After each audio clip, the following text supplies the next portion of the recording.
السلام علیکم ورحمۃ اللہ وبرکاتہ۔ ایم بابو تنولی اسلامک اسٹوڈیو سے ایک مرتبہ پھر میں آپ کے سامنے حاضر ہوں۔ آج آپ کو جو مسئلہ بتانے لگا ہوں بہت اہم ہے، بہت مہم ہے۔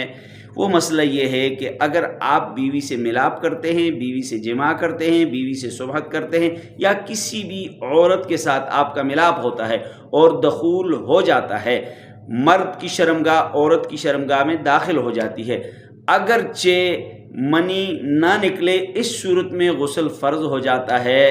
مرد کی شرمگاہ عورت کی شرمگاہ میں داخل ہو جائے، اگرچہ منی نہ نکلے، اس صورت میں غسل فرض ہو جاتا ہے، غسل فرض ہو جاتا ہے۔ اس لیے اس مسئلے کو آپ خود بھی سیکھیں، دوسروں کو بھی سکھائیں، اور دین کے ان مسائل میں آپ شرم نہ کیجیے۔ ان اللہ لا یستحی من الحق،